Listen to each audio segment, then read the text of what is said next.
வணக்கம் ஃப்ரெண்ட்ஸ், நான் ஹரிஷ்குமார். நீங்கள் பார்த்துட்டு இருக்கிறது ஹரிஷ்குமார் யூடியூப் சேனல். இன்றைக்கி ஒரு லாங் ஃபார்மேட் வீடியோ. இந்த வீடியோ எதை பற்றி அப்படின்னா, சமீபத்தில் உதயநிதி ஸ்டாலின் அவர்கள் ஒரு ட்வீட் ஒன்று போட்டிருக்காங்க. அதுதான், எப்போதுமே மியூட்டில் இருக்கிறவர் முதலமைச்சராக இருக்கிறாருங்கிற தைரியத்தில் திருவள்ளுவருக்கு காவி பெயிண்ட் அடிக்கிறதா அப்படின்னு சொல்லி ஆளுநர் மாளிகையில் சமீபத்தில் நேற்றைக்கு நடந்த திருவள்ளுவர் தின விழாவை குறிப்பிட்டு ஒரு ட்வீட் போட்டிருக்காங்க. இந்த ட்வீட்டில் அது போக சில விஷயங்களும் போட்டிருக்காங்க. அதெல்லாம் பற்றி கிளியராக பார்க்க போகிறோம். ஆக்சுவலாக இந்த திருவள்ளுவர் தினம் அப்படிங்கிறதுல அவரே கேள்வியும் எழுப்பியிருக்காரு. என்னென்னா, ஜனவரி மாதத்தில் ஒரு திருவள்ளுவர் தினம்ங்கிறத தமிழக அரசு அஃபிஷியலாக கொண்டாடுறாங்க. அப்படி இருக்கிறப்போ தனியாக ஒரு திருவள்ளுவர் தினம் எங்கேருந்து வந்துச்சு, இது என்ன புது உருட்டு அப்படின்னு சொல்லி உதயநிதி ஸ்டாலின் அவர்கள் கேட்டிருக்காரு.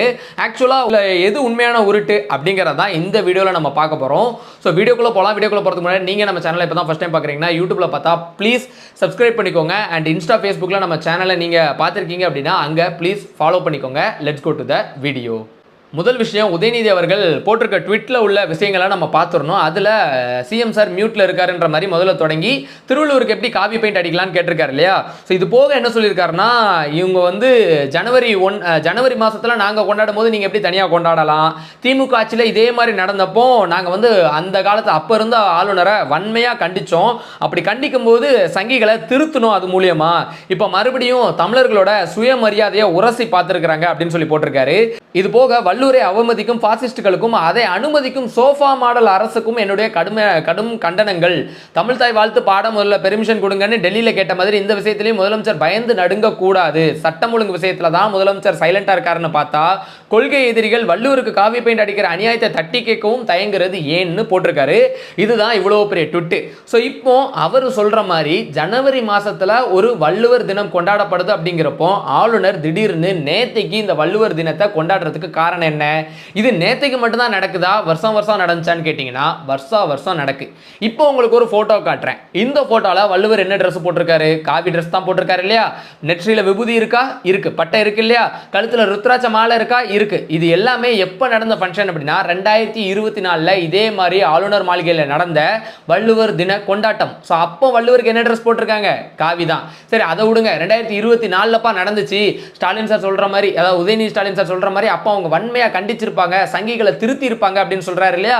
ஸோ அப்படி எடுத்து பார்த்தா 2025 இப்போ நீங்க பார்க்கக்கூடிய போட்டோ 2025 இதே வள்ளுவர் தினத்துக்கு ஆளுநர் அவர்கள், அப்ப இருந்த ஆளுநர், இந்த திருவள்ளுவருக்கு மரியாதை செலுத்துறதுக்கான போட்டோ. ஸோ இந்த போட்டோலையும் வள்ளுவர் என்ன ட்ரெஸ் போட்டிருக்காரு? காவி தான் இல்லையா. ஸோ அப்போ திடீர்னு உதயநிதி ஸ்டாலின் சாருக்கு இந்த 2026 மட்டும் எங்கேருந்து வச்சு இந்த கோவம்? டிவிக்கு கவர்மெண்ட் என்ன பண்ணாலும் அதை எதிர்த்து பேசணும் அப்படிங்கிற ஒரு முடிவில் இருக்கும்போது, நேற்றுக்கு தான் ஒரு வீடியோ போட்டிருந்தோம். திருச்செந்தூரில் லஞ்சம் வாங்கின அதிகாரியை பிடிச்சதுக்கு டிஎம்கேவோட எம்எல்ஏ அதை தட்டி கேட்டிருக்காரு. லஞ்சம் வாங்கினவனை பிடிச்சதை தட்டி கேட்காரு. ஸோ அப்படிங்கிறப்போ இந்த தினம் அதை பற்றி பார்க்குறோமா? முதல்ல இந்த திருவள்ளுவர் தினம் அப்படிங்கிறது தமிழகத்தில் 2 சாராரால் விதவிதமான நாளில் கொண்டாடப்படுது. முதல்ல அஃபிஷியலாக அரசாங்கத்தினால கொண்டாடப்படுறது என்ன நாள் அப்படின்னு பார்த்தீங்கன்னா, தை 2ஆம் தேதி, அதாவது ஜனவரி மாதம் 15, 16 அந்த டேட்டில் வரும். தை 2ஆம் தேதி தான் பொங்கலுக்கு அடுத்த நாள், அன்னைக்கு தான் திருவள்ளுவர் தினம் கொண்டாடப்படுது. இதை யார் கொண்டு வந்தாங்களா தான் அப்புறம் சொல்றேன். இன்னொரு நாள் எப்போ அப்படின்னா, வைகாசி விசாகம் இருக்குல்ல, முருகருடைய பிறந்த நாள். இந்த வைகாசி விசாகம் கொண்டாடப்பட்டதுக்கு அடுத்த நட்சத்திரம் வைகாசி அனுஷ நட்சத்திரத்தில் திருவள்ளுவர் தினம் அப்படிங்கிறது கொண்டாடப்படுது. இப்போ 2க்கான பேக் ஸ்டோரி பார்க்கணும். முதல்ல எது காலங்காலமாக கொண்டாடப்பட்டு இருக்கு அப்படின்னு பார்த்தீங்கன்னா, அது வைகாசி அனுஷத்தில் கொண்டாடப்படக்கூடிய திருவள்ளுவர் தினம் தான். இது எப்போ தொடங்குச்சு அப்படின்னு பார்த்தோம்னா, 1935 தனித்தமிழ் இயக்கத்தின் தந்தை என்று அழைக்கப்படுற மலைமலை அடிகளார் இருக்கார் இல்லையா.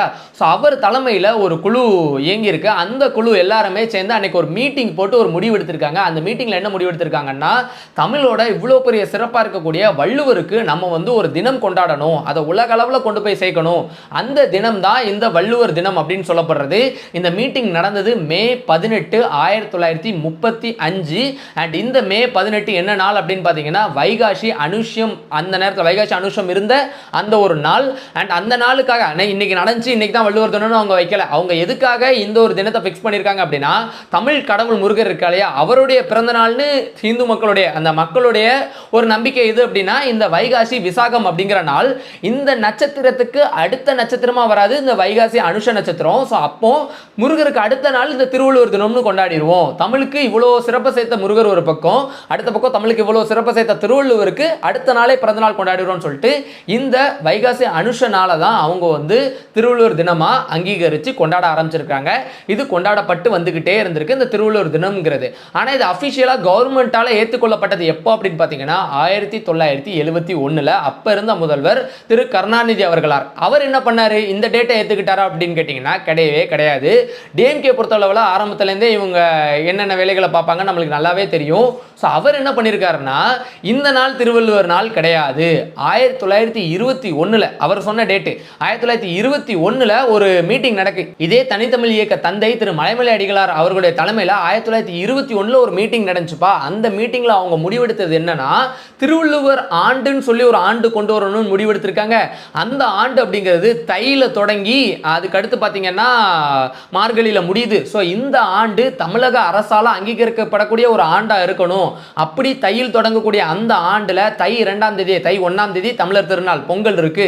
ஸோ தை 2ஆம் தேதியை நான் திருவள்ளுவர் நாளா அங்கீகரிக்கிறேன்னு சொல்லி கருணாநிதி அவர்கள் சொல்றாரு. அண்ட் இன்றளவும் கருணாநிதி அவர்கள் சொன்ன அந்த 1921 மறைமலை அடிகளார் தலைமையில் ஒரு மீட்டிங் நடந்துச்சான்னு கேட்டீங்கன்னா அதுக்கு அஃபிஷியலா எந்த ப்ரூஃபும் கிடையாது. உண்மையை சொல்லணும் அப்படின்னா 1921 அந்த குறிப்பிட்ட அந்த ஒரு ஆண்டு மறைமலை அடிகளார் இலங்கையில் இருந்ததாகவும் சொல்லப்படுது. அவர் இல்லவே இல்லை அப்படிங்கிறப்ப அவர் மேல பழிய போட்டு இவர் என்ன பண்ணிட்டாருன்னா தை 2ஆம் தேதி தான் திருவள்ளுவர் தினம் அப்படிங்கிறத கொண்டு வந்துடுறாரு. நான் ஆரம்பத்தில் சொன்ன மாதிரி அப்போ முடிவெடுத்த தினம் இது கிடையாது. உண்மையை சொல்ல போனா அப்போ அப்படி ஒரு மீட்டிங்கே நடக்கல. ஸோ இன்னை வரைக்கும் இது கான்ட்ரவர்சியா தான் போய்கிட்டு இருக்கு. தை 2ஆம் தேதியே திருவள்ளுவர் தினம்னு அனௌன்ஸ் பண்ணது மட்டும் இல்லாம திருவள்ளுவர் ஆண்டுன்னு சொல்லி ஒரு விஷயத்தை கொண்டு வராரு. இந்த திருவள்ளுவர் ஆண்டு அப்படிங்கிறது என்னன்னா தமிழ் மரபை பொறுத்தளவுல இவங்க ஒரு விதமான ஆண்டு கொண்டாடிட்டு வராங்க. ஒரு ஆண்டும் பார்த்தீங்கன்னா இந்த ஆண்டு அப்படின்னு சொல்லி பத்திரிகையில எல்லாம் எழுதியிருப்பாங்க. நீங்க பார்த்திருப்பீங்க, கல்யாண பத்திரிகை எல்லாம் வந்திருக்கும். இந்த தமிழ் ஆண்டுகளுக்கு 60 பெயர்கள் இருக்கு. 60 ஆண்டுகள் கொண்டாடப்பட்டு இது ஒரு சுழற்சி முறையில் போய்கிட்டு இருக்கு. சொல்ல போனா இது பலாயிரம் ஆண்டுகள் பழமை வாய்ந்த ஒன்னா. இது வந்து இந்த ஹிந்துஸோட கனெக்ட் ஆகி கொஞ்சம் இருக்கிறது இந்த தமிழ் ஆண்டுகள் வந்துகிட்டு இருக்கு. ஸோ கருணாநிதி அவர்கள் என்ன பண்றாருன்னா இந்த ஆண்டை நம்ம கொண்டாடக்கூடாது, தமிழ் ஆண்டு இது கிடையாது. தமிழ் ஆண்டு அப்படிங்கிறது கிறிஸ்து பிறப்புக்கு 31 ஆண்டு முன்னாடி வள்ளுவர் பிறந்ததா இவங்க ஒரு கிறிஸ்து பிறப்புக்கு முன்னாடி, அதாவது PC before Christ 31st year தான் வந்து பார்த்தீங்கன்னா திருவள்ளுவர் பிறந்த ஆண்டு. ஸோ அந்த ஆண்டுலேருந்து கால்குலேட் பண்ணி திருவள்ளுவர் ஆண்டுன்னு ஒன்று புதுசாக கொண்டு வரேங்காரு. இந்த திருவள்ளுவர் ஆண்டு படி பார்த்தீங்கன்னா இன்னைக்கு 2026 இதுலேருந்து ஒரு 31 வருஷத்தை கூட்டிருங்க. 2057 தான் இப்போ திருவள்ளுவரோட ஆண்டு. திருவள்ளுவருக்கு வயசுன்னு அவங்க சொல்ற கணக்குப்படி பார்த்தா 2057 வயசு தான் ஆகுது திருவள்ளுவருக்கு. அதாவது திருக்குறள் 2057 வருஷம் பழமையானது தான் சொல்றாங்க. நம்ம கிட்ட கிடைச்ச அதை விட பழமையான சான்றுகள் தமிழகத்துக்கு இருக்கு அப்படிங்கிறப்போ இவங்க 2000 வருஷம் தான் அப்படின்னு சொல்றாங்க. அண்ட் உண்மையிலேயே திருவள்ளுவர் கிறிஸ்து பிறப்புக்கு 31 ஆண்டு தான் பிறந்தாரா, அதுக்கு எதுவும் ப்ரூஃப் இருக்கான்னு கேட்டீங்கன்னா ப்ரூஃபே கிடையாது எங்கேயுமே. அப்படிங்கிறப்ப அதுவுமே ஒரு உருட்டு தான் இல்லையா? ஸோ உதயநிதி ஸ்டாலின் சருக்கு இதான் கேள்வி. உங்க தாத்தா, அதாவது உங்களோட கிராண்ட் ஃபாதர், அவர் எங்கேருந்து உருட்டினாரு தை 2ஆம் தேதி அப்படிங்கிறத? அவர் உருட்டினதா மிகப்பெரிய உருட்டு. அப்படி நீங்க தை 2ஆம் தேதியை வச்சுட்டீங்க, ஓகே. திருவள்ளுவர் ஆண்டுன்னு ஒன்று தமிழகத்துக்கு கொண்டு வந்துட்டீங்க, ஓகே. அதுக்கு அடுத்து வந்த எம்ஜிஆர் தலைமையிலான ஆட்சியும் உறுதி பண்ணி என்ன பண்ணாங்கன்னா திருவள்ளுவர் ஆண்டு அப்படிங்கிறது ஃபுல்லாக எல்லா தமிழ் கெசட்லையும் கொண்டு வந்து எல்லாத்துலையும் இருக்கணும்ப்பான்னு சொல்லிட்டாங்க திருவள்ளுவர் ஆண்டு முறையை. அண்ட் திருவள்ளுவர் தினத்தை அவர் மாற்றி வச்சிட்டாரு தை 2ஆம் தேதிக்கு. இது அப்புறம் ஒரு பகுதியாருக்கு ஏற்றுக்கிட முடியல. எப்போ நாங்கள் காலகாலமாக வைகாசி அனுஷத்தில் தானே திருவள்ளுவர் தினம் கொண்டாடிட்டு இருக்கோம், எத்தனை 1935 கொண்டாடிட்டு இருக்கோம், நாங்கள் எப்படி மாற்றோம்னு சொல்லிட்டு அவங்க அதே தினத்தில் கொண்டாடி வந்துட்டு இருக்காங்க. அப்படி கொண்டாடப்படுறது தான் இந்த ஒரு திருவள்ளுவர் தினம். அண்ட் இப்போ இந்த காவி மேட்ருக்கு வருவோம். ஸோ இதுதான் பேக் ஸ்டோரி, இதுதான் இந்த ஒரு திருவள்ளுவர் தினத்துக்கான ஸ்டோரி. இப்போ இந்த காவி மேட்டரை பொறுத்தளவில் திருவள்ளுவர் இப்படிதான் இருந்தாருங்கிறதுக்கான ஏதாவது ஒரு புகைப்பட சான்று நம்மளுக்கு கிடைச்சதான்னு கேட்டிங்கன்னா கிடையாது. 2000 வருஷத்துக்கு முன்னாடி வாழ்ந்த ஒருத்தர் எப்படி இருந்திருப்பாருன்னு சொல்லி ஒரு புகைப்படம் இருக்குன்னு கேட்கறதே முதல்ல தப்பு. ஸோ அப்படி இருக்கிறப்போ இப்போ திருவள்ளுவர் பார்க்க இப்படி தான் இருக்காரு. ஒரு முனிவர் மாதிரி ஒருத்தர் உட்கார்ந்துருக்காரு, கையில் ஒரு எழுத்தாணி இருக்கு, இந்த பக்கம் ஓலைச்சுவடி இருக்கு, இவ்வளோ தாடி வச்சிருக்காரு. இந்த இமேஜ் எப்படிப்பா கிரியேட் பண்ணாங்கன்னு கேட்டிங்கன்னா 1959 KR வேணுகோபால சர்மா அப்படிங்கிறவர் வரைஞ்ச ஒரு இமேஜ் தான் இந்த இமேஜ். இந்த அஃபிஷியலாக தமிழ்நாடு கவர்மெண்ட்டும் 1964 ரெகக்னைஸ் பண்ணி திருவள்ளுவர் இமேஜ் இப்படி தான் இருக்குங்கிற மாதிரி புத்தகத்தெல்லாம் கொடுக்க ஆரம்பிச்சிருக்காங்க. இப்போ திருவள்ளுவருக்கு காவி செலுத்துறதுக்கான பிரச்சனை என்னன்னா, ஸோ ஒரு சிலர் என்ன பண்ணுறாங்கன்னா திருவள்ளுவர் அப்போவே கடவுள் வாழ்த்து பாடியிருக்கிறாரு. அப்படி பாடியிருக்க கடவுள் வாழ்த்து அவர் 2000 வருஷத்துக்கு முன்னாடி வேற கடவுளை பார்த்தா பாடியிருப்பாரு, வாய்ப்பே இல்லை. இந்தியாவுக்குள்ள அப்போ அந்த மித்த கடவுள்கள்லாம் இருந்தாங்களான்னு கேட்டால் கிடையாது. ஆனால் தமிழில் குறிப்பிட்டப்பட்ட கடவுள்கள் இருந்திருக்காங்க. 2000 வருஷத்துக்கு முன்னாடி அப்போ அவர் கடவுள் வாழ்த்து பாடியிருக்காருன்னா அவர் இந்த கடவுள் பேரை சொல்லலைனாலும் அவர் வந்து ஒரு ஆன்மீகவாதியாக தான் இருப்பார். அப்படிங்கிறனால அவருக்கு விபூதி அடிக்கிறதும், இந்த காவி ட்ரெஸ் போடுறதும், இந்த ருத்ராட்ச மாலையை போடுறதும், இந்த மாதிரியான விஷயங்களை பண்ணி தொடர்ச்சியாக இதை பண்ணிட்டு தான் இருக்காங்க. அப்படிங்கிறப்போ இங்கே திமுக வழக்கம் போல பிரித்து ஆளணும் இல்லையா? ஸோ அதுக்கான வேலையை பார்த்துக்கிட்டு இருக்காங்க. அவங்க ஏதாவது ஒரு பிரச்சனையை கிளப்பி விட்டுட்டே தான் இருப்பாங்க. அதை கிளப்பி விடுறதுல மக்கள் மாட்டிக்கணும். அண்ட் அதில் இப்போ சிஎம் சாரையும் இழுத்து உள்ள போட பார்க்குறாங்க. நான் என்ன கேட்குறேன்னா, உண்மையிலே 2000 ஆண்டுகளுக்கு முன்னாடி திருவள்ளுவருக்கு காவி ட்ரெஸ் அதாவது நம்ம பார்த்ததே கிடையாது. ஒரு சாரார் என்ன பண்ணுறாங்க, வெள்ளை ட்ரெஸ் போட்டு செக்குலரிசம் அப்படின்னு சொல்லி கொண்டாடுறாங்க. ஓகே, அவங்க நம்பிக்கை செக்குலரிசமாக இருந்துட்டு போகுது. ஒரு சாரார் என்ன பண்ணுறாங்க, அவங்க கடவுளை அவர் கும்பிட்டுருக்க வாய்ப்பு இருக்கு. திருவள்ளுவருக்கு கோயில் இருக்கு இல்லையா? ஸோ அப்படி கும்பிட்ற வழிபடுற ஆட்கள் தானே. ஸோ அப்படி அவங்களோட நம்பிக்கை இருக்கிறப்போ காவி போட்டு போகிறாங்களே, என்ன பிரச்சனை? 2000 வருஷம் முன்னாடி இருக்கிறவருக்கு பின்ன வேற என்ன ட்ரெஸ் போட சொல்கிறீங்க? யோசிச்சு பாருங்க. ஸோ இல்லைப்பா செக்குலரிசம் தான் நீ பேசணும், நீ ஒரு ஹிந்துவாக இருந்தாலுமே நீ செக்குலரிசம் தான் பேசணும் அப்படின்னு சொன்னீங்கன்னா எஸ் ஒத்துக்கிறேன். அவர் எந்த ஒரு கடவுள் பேரையும் குறிப்பிடலை. ஆனால் கடவுள் வாழ்த்து அப்படிங்கிறப்போ அவர் எதை நம்பி பாடியிருப்பாரு? நான் கேட்குற கேள்வியெல்லாம் ஒன்றே ஒன்று தான். இந்த திமுக ஃபேமிலிக்கு ஒரே ஒரு நோக்கம் மட்டும்தான், அது குறிப்பிட்ட ஹிந்து மதத்தோட நம்பிக்கையை மட்டும் சிதைக்கணும் அப்படிங்கிறது. ஏன்னா இவங்க கிறிஸ்மஸ் நிகழ்ச்சி கொண்டாடுறாங்க, அந்த நிகழ்ச்சிக்கு முதல்வரே போய் அட்டன் பண்ணுறாரு. ஆனால் பொங்கல் தமிழர் திருநாள் ஓகே, தீபாவளி தீப ஒளி திருநாள் ஓகே, மித்த கிருஷ்ண ஜெயந்தியா இருக்கட்டும், மித்த விநாயகர் ஜெயந்தியா இருக்கட்டும், அரசு விடுமுறை. அந்த கடவுள் பெயர் கூட சொல்லி அவங்க அந்த ஒரு விடுமுறையை குறிப்பிட மாட்டாங்க. அண்ட் இன்னொரு மிகப்பெரிய கேள்வி, இந்த ஒரு தை 2ஆம் தேதி திருவள்ளுவர் தினம் வச்சார் இல்லையா, அது போக திருவள்ளுவர் ஆண்டியும் கொண்டு வந்தார் இல்லையா இந்த கருணாநிதி அவர்கள். இது மட்டும் அவர் சும்மா விடலை. 2007 ஆட்சிக்கு வந்த பிறகு 2008 என்ன பண்ணார் அப்படின்னா, இந்த தமிழ் வருஷ பிறப்பை சித்திரை 1ல இருந்து தூக்கி, ஏன்னா திருவள்ளுவர் ஆண்டு தொடங்குறது தை மாதத்தில், ஸோ தூக்கி சித்திரை வருஷ பிறப்பை நேராக தை மாசத்துக்கு மாத்திட்டாரு.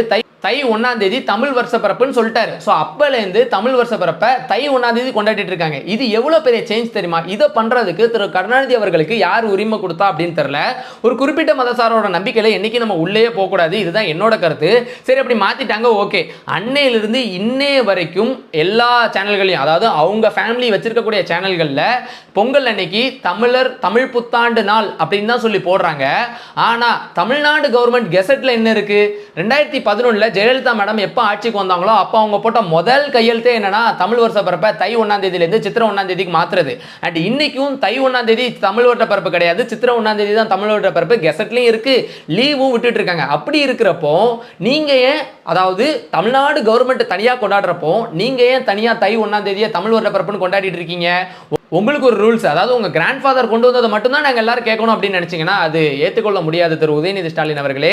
ஸோ இதை பற்றின உங்களோட கருத்துக்களை கீழே கமெண்ட் செக்ஷன் சொல்லுங்க. ஸோ தை 1ஆம் தேதி அப்படிங்கிறது தமிழ் வருட பிறப்பு கிடையாது, அஃபிஷியலாக கவர்மெண்ட் கெசட்லையும் கிடையாது. கெசட்டில் இருக்கிற டேட்டே சித்திரை 1ஆம் தேதி தான்.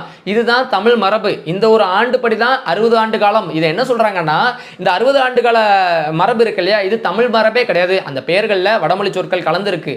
ஆனால் இது தமிழ், அது எல்லாத்துக்கும் தமிழ் பெயரும் இருக்குங்க, வடமொழி சொல் இல்லாத தமிழ் பெயரும் இருக்கு.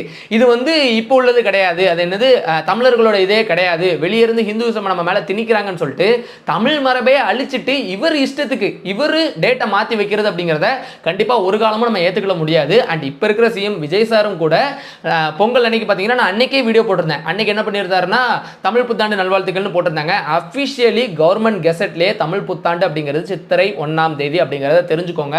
ஸோ இந்த வீடியோ பத்தின உங்களோட கருத்துக்களை கீழே கமெண்ட் செக்ஷன் சொல்லுங்க. அண்ட் நம்ம சேனல் இருக்கக்கூடிய மித்த வீடியோக்களையும் கண்டிப்பா பாருங்க. உங்களுக்கு பிடிக்கும்னு நினைக்கிறேன். பிடிச்சிருந்துச்சுன்னா நம்ம சேனலை சப்ஸ்கிரைப் பண்ணுங்க, உங்க ஃப்ரெண்ட்ஸ்க்கு இந்த வீடியோ ஷேர் பண்ணுங்க.